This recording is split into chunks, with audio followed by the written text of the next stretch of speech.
morning and welcome to South Africa. We made it to this lodge yesterday and today we're having a little bit of a slow morning. The lodge is in the northern part of the Limpopo province.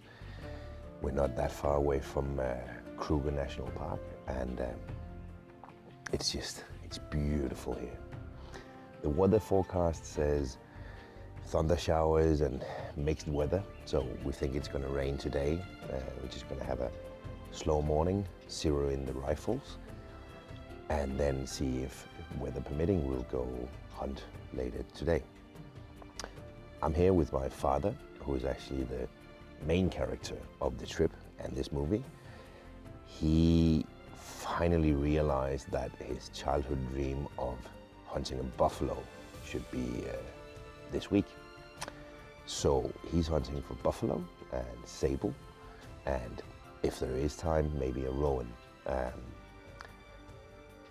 Hunting Cape buffalo is, I think, for most hunters, something that's just like the epiphany of hunting, and it's exciting hunting. It's potentially dangerous, and I cannot wait to follow my father on one of his big hunting dreams. I'm excited, I'm a little bit nervous, but I'm pretty sure we'll have a great week. So now it's time for coffee, and then we'll see what happens today.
We've been driving around all morning looking for tracks.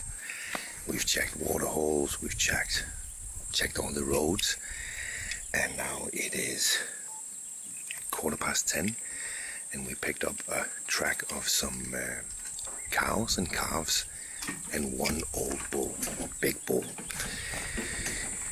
So the hunt is on. We're gonna follow the tracks through the bush behind me, and hopefully we'll catch up with them. So let's go.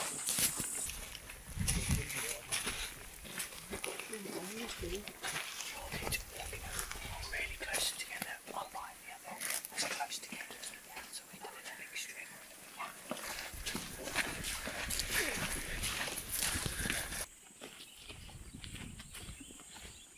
My father taught me everything I know about hunting.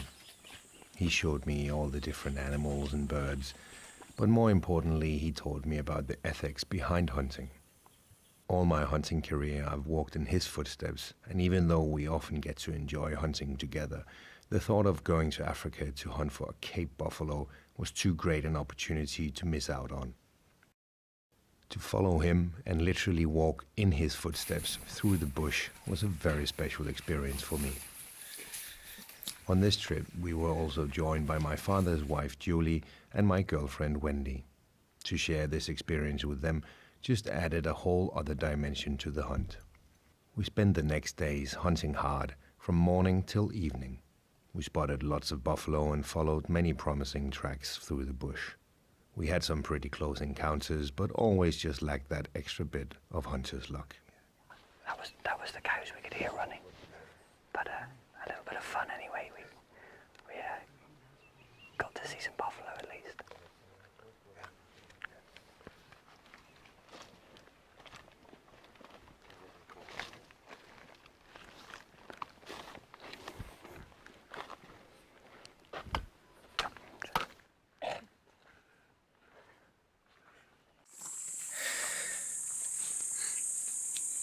and we spent about an hour tracking these buffalo, and there was at least one really good bull, but even when the herd was moving, he would stop and wait at the back and look, and he saw us a few times, and we bumped them maybe 2 or 3 times, and now the wind is really bad. It's coming directly from our back, so the plan is that we're going back for lunch. Going to mark this place and then come back this afternoon, because if we keep bumping them, they'll just get wilder and wilder and just keep on running. So lunchtime, and then we'll be back.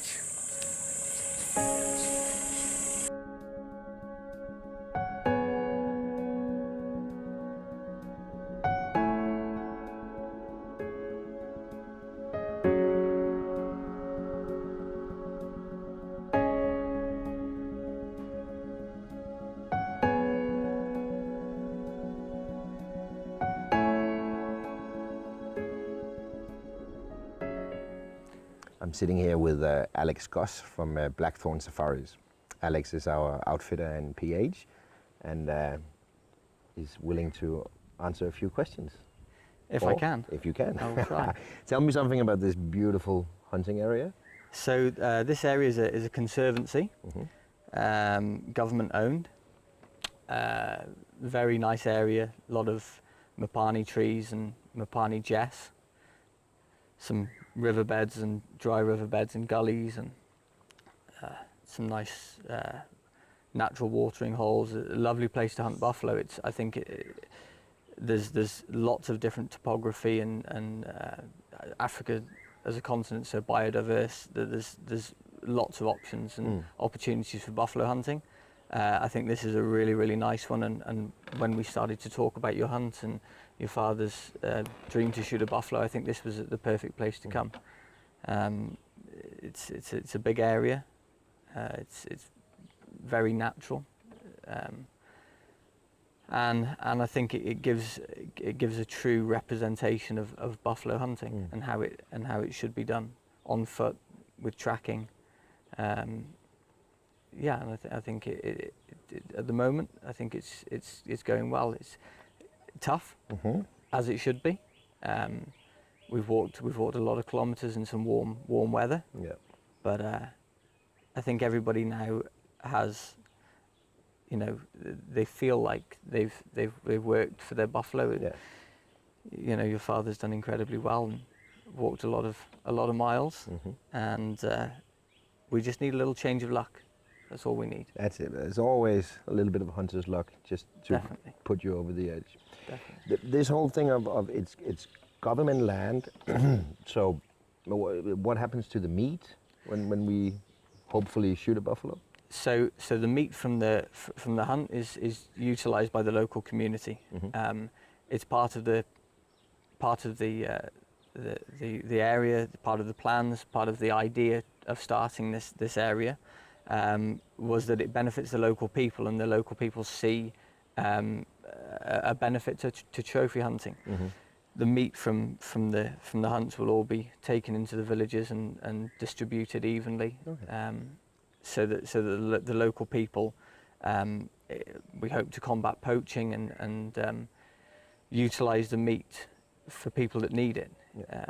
A lot of these people in these areas have a lack of protein in their diet through lack of money, and so I think it's very good that the meat's utilised by the local people and goes back into the community and shows that poaching doesn't benefit the people, but well regulated and well managed trophy hunting does.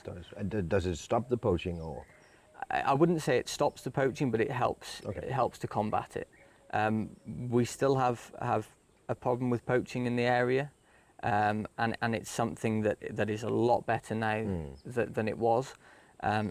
It's now rare to find traps and snares, whereas in previous years before hunting started here, it was heavily poached.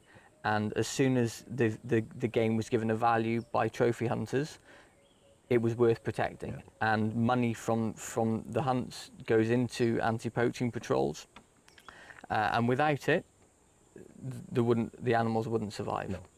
The growth of the human population, especially in these areas, means that the wildlife and human conflict is just increasing year on year. Yeah.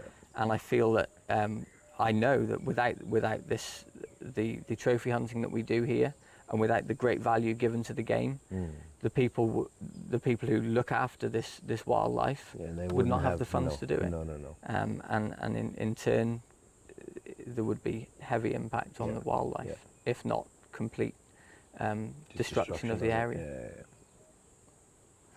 There's something I know at least some of the Scandinavian viewers are gonna point out to me, and they're gonna look at it with quite a bit of worry and skepticism. And it's the way you and the professional guides carry your rifles. Yeah.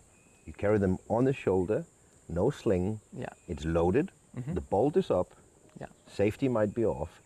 And for us as Scandinavian hunters, that would never work anywhere. Tell me why you do it, because I'm pretty sure there's a good reason for it. So the carrying of a rifle over your shoulder, it is a difficult one, and it is something that you have to be aware how you're carrying the gun. Personally, I carry my gun with a bolt up, so the spring has not cocked the firing pin. No. So it's as well as bolt open. As safe as Safe as you can, Yeah. and the safety's also back. So if I don't know how, but if you did manage to knock the bolt down in some way, the safety catch is also back.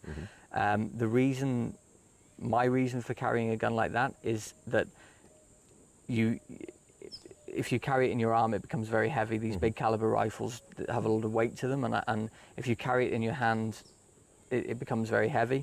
Carrying it over your shoulder is the easiest way to carry it. And personally, I don't like a sling on the rifle, because if you have an incident, or if you have a charge, something happens, you need to be able to get that gun into your hand as quickly as possible and mount the gun and shoot as quickly as you can. When things go wrong, they go wrong very quickly. And with a sling attached to your rifle, when you mount your gun, you have movement in the sling, which exaggerates the swing of the barrel. Yeah. So you're not only trying to if it doesn't get caught in anything. if it doesn't get caught in anything. You know, especially a buffalo, when he charges, his head rocks up and down, and you're trying to follow that with the bead of your rifle up and down, and you're also dealing with a side to side swing of a sling, which makes it very difficult. We carry our guns as safely as possible. I know you can say that there is a bullet in the chamber, but the bolt is up and the safety catch is back, and I think that's as safe as you can make it. And I understand that it can look, you know, but we try, we keep the barrel pointed away from anybody as much as possible. I always carry my rifle with the barrel pointing across me and the stock pointing to the side or the other way around, and that keeps the line of fire away from anybody. Just aiming into the guy in front of you. It's not aiming into the guy in front of you. You told me to understand, because again, as a Scandinavian hunter, we're not used to the animals attacking us that way. Yes, wild boars might come at, most likely it's our dogs. Yeah. But you told me a quick little math example of a lion charge. Yeah. Just walk us through that, because that clarifies how quick things can and how go serious wrong. things can be. My way of explaining it is that if you look at an Olympic athlete who can run 100 meters in 10 seconds or just under, and you work out that a lion is probably twice as quick as a human, which is very fair to say. A lion can cover 100 meters in 5 seconds. A charge from a dangerous game animal very rarely occurs from 100 yards. It will be from 10 yards or 5 yards to 50 yards. And if you say that at 50 yards, when a buffalo or a lion charges, he's on you in 2.5 to 3 seconds. In that time, you hope that you're aware of a situation that could occur. So your gun's off your shoulder, your bolt's down, your finger's on your safety catch. When that animal comes, your brain takes a half a second to engage that you're getting a charge. You have to disarm the safety catch and mount the gun. You also have to settle the bead or the red dot and squeeze the trigger in that time. The speed that these things go wrong is incredible. Before you've realized what's happening, the buffalo or the lion's already in full charge. And when they come with a vengeance, and they really mean it.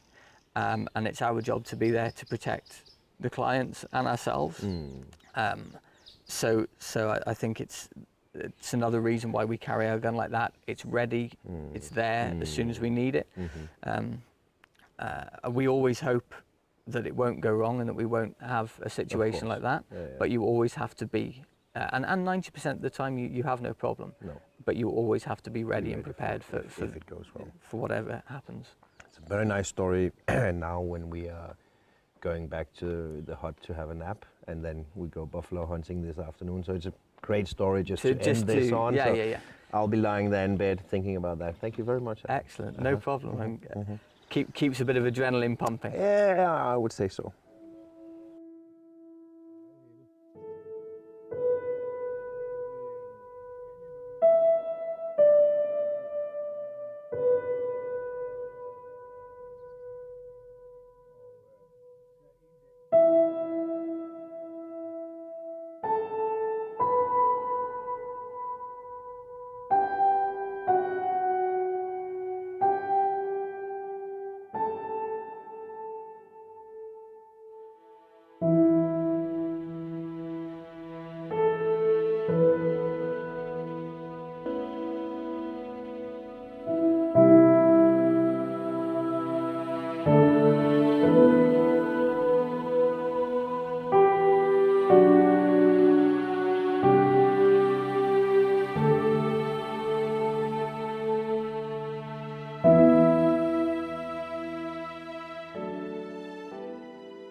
When you're hunting in Africa, you always have to be prepared to change your plans.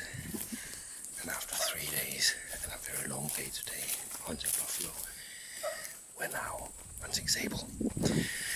It is another species on my father's wish list, and earlier today we spotted a really big old bull. Got about an hour left of sunlight. I think we are all a little bit fed up with the buffaloes, so now we're going sable hunting.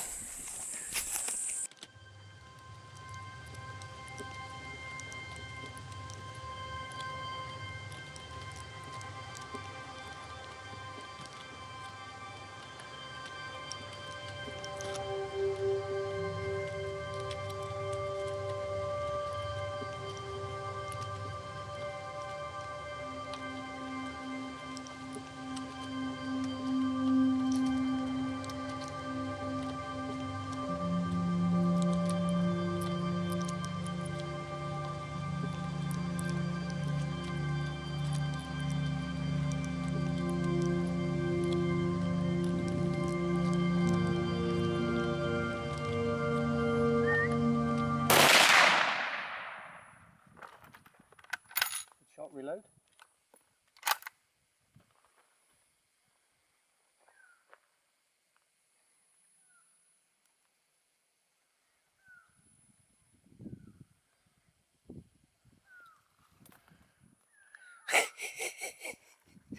I'll be honest, I did not expect you to shoot there. Pardon? Did he go? Yeah, exactly. Did he go down? You saw. Down. No one saw anything because everyone jumped. Yeah, I even moved my camera. Yeah, of course you did. Father, would you care to explain yourself? Ja, men vi har stoppet den her nu. English, please. Is sable, which is an excellent sample, and we've seen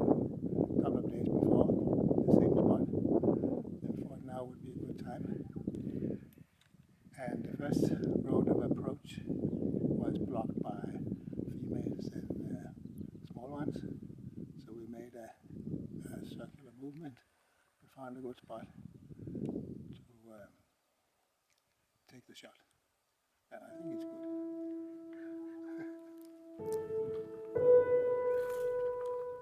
Yeah, that's running away.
It's a new day, and it's 7 o'clock. We've been driving for an hour and a half, looking for buffalo tracks. Now we just spotted at least 4 buffaloes, about 200 meters away. They're feeding, so now we're gonna try and stalk them, see if there's a good bull between them. Alex and Jock are confident, so let's see what happens.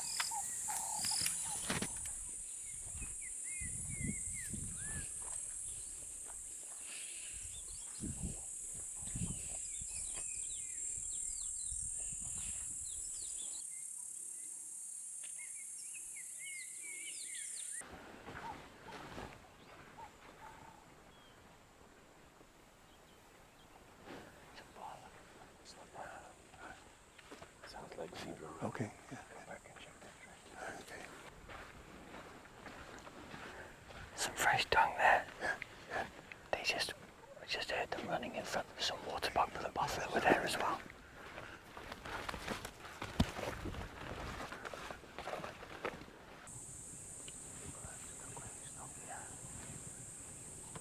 Where they were feeding around here, feeding on this bush. See all their tracks. And they broke that one. You see where they're broken here? They're grazing. They're walking in a spread out formation. They're just grazing as they go. Let's see if we can't catch them.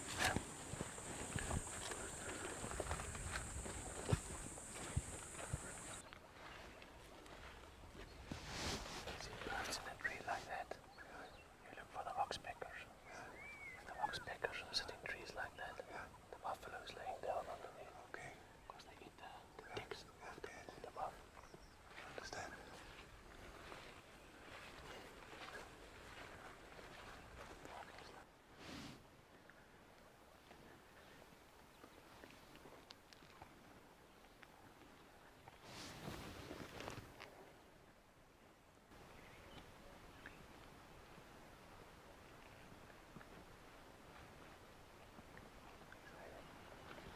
It's exciting.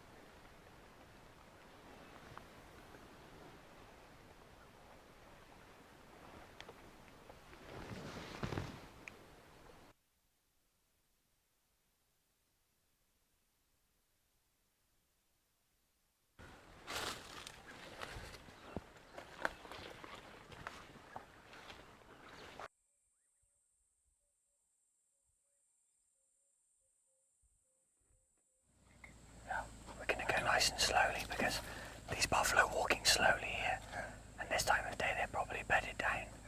And if they hear us coming, they're gonna run away again. Ideal is to catch them walking or feeding, then they make more noise than us. We'll take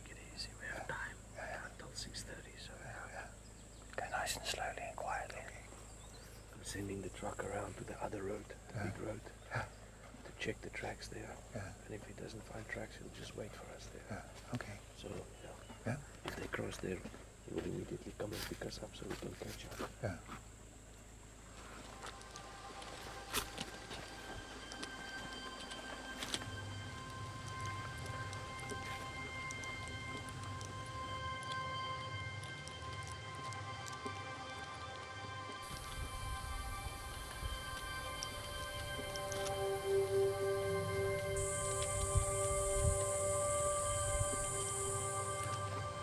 We had it for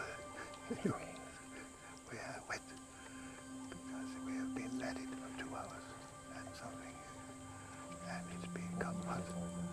So we are looking for water.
I think we managed to get in front of these buffalo. They're working their way along the front of this riverbed. So let's just wait here. Let's see if they come through. The wind's not ideal, but But they will probably be going up against the wind. yeah, they're feeding into the wind. Let's So see. we'll have to let me. Let's try.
Ma, ma. The one in line with the yellow sign. The one in the middle. In the middle. Perfectly broadside. Yes. Reload.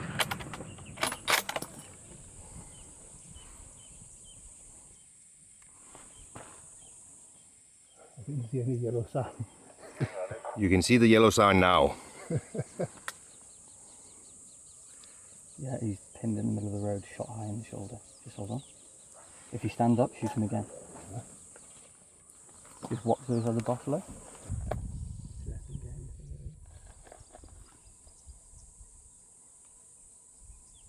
You ready?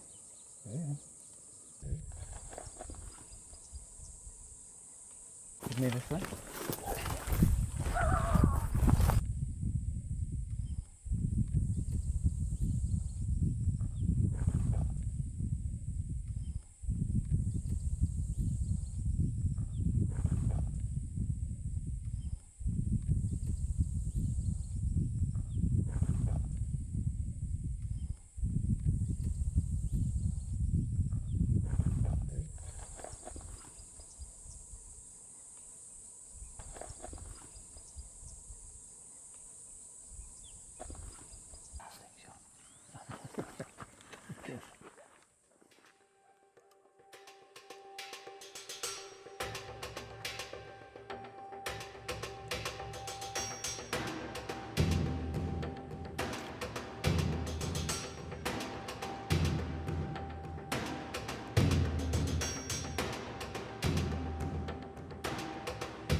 Yeah, the buffalo must move away, they can cause us trouble.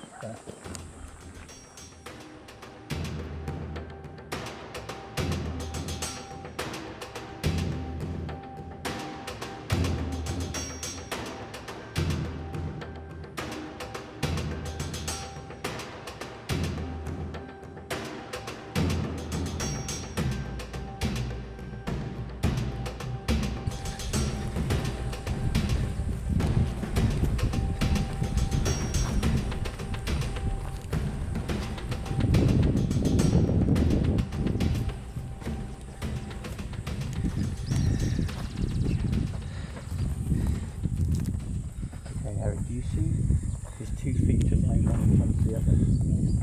So his back, 2 back feet. Right there behind the bush.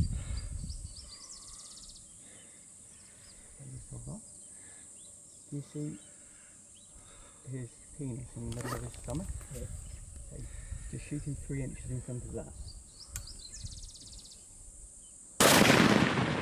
Reload.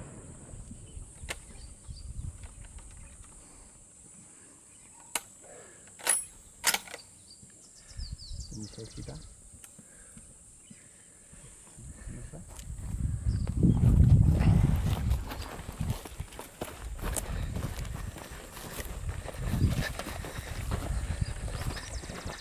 Just open your box and reload your magazine.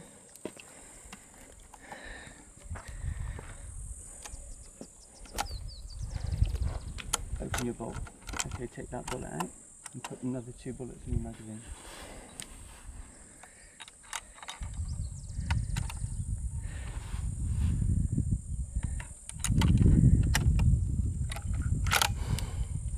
Next, come this side, let's go around.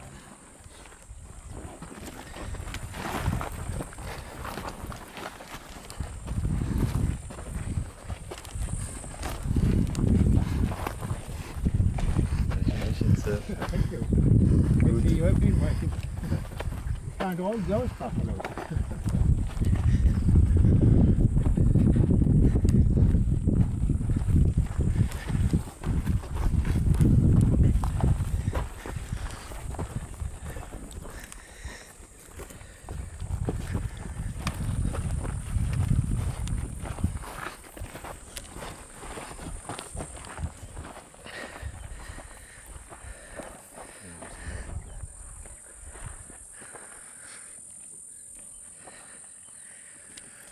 Was he running already?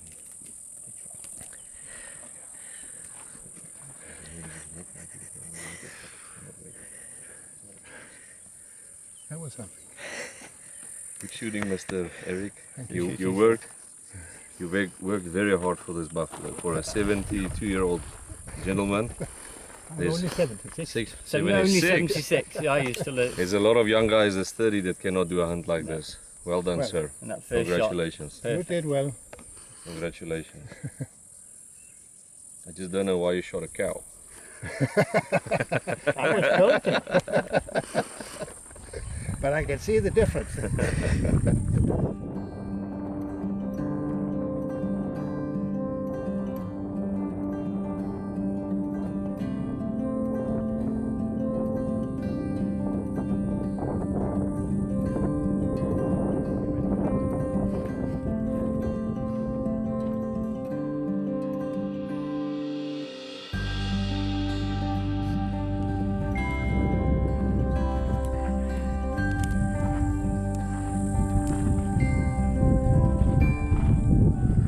Well, thank you.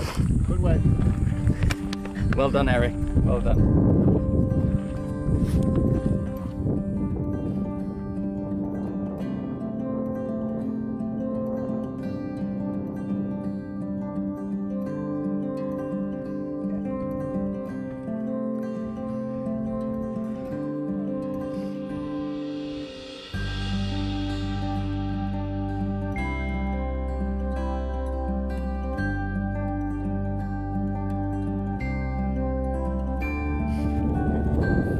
That is a that's a proper bottle. A proper hard bottle. You see all the way hard, all the way in. Yeah. Old bottle.